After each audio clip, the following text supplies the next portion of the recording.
On Monday, we got some promising news from drug giant Pfizer when they announced that their COVID-19 vaccine trials were going very well and that people in the trial had a 90% success rate in being immune from the virus so far as this trial continues.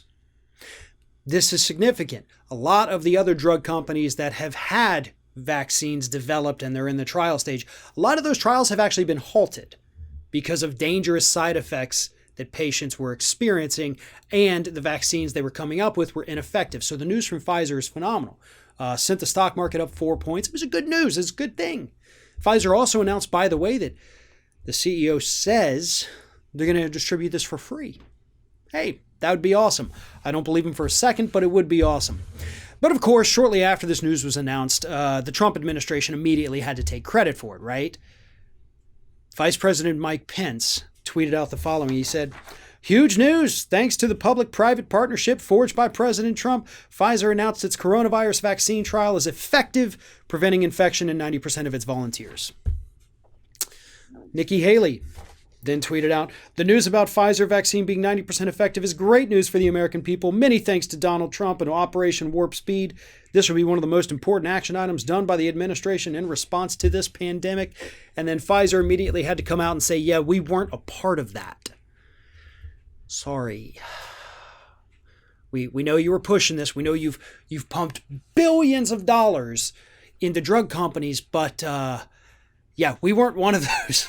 So, not quite sure why you're taking credit for our accomplishment, because we did this, not you.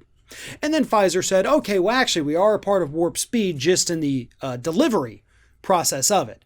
But in terms of accepting any federal funds from the Trump administration to develop our vaccine, we didn't do it.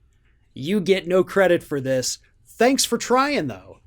But don't worry, we will be using the government apparatus for distribution of the vaccine once we finish the clinical trials. Joe Biden came out and he said, this is great news. Keep in mind, folks, let's not jump the gun here. It's going to be many months before this thing is available, if not longer.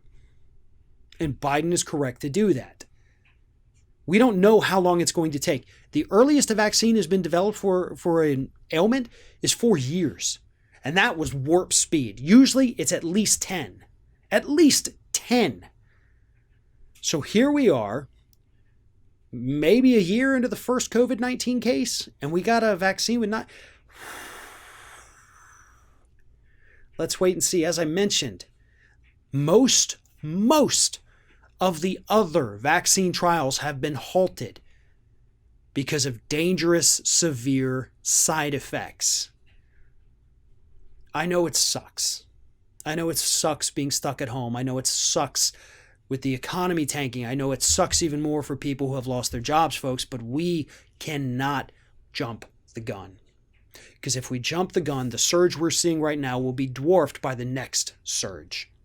Not to mention the additional injuries that we could see from an improperly tested vaccine. So let's cool our jets. Let's be optimistic, absolutely. And let's also give credit where credit is due. And none of it is due to the Trump administration.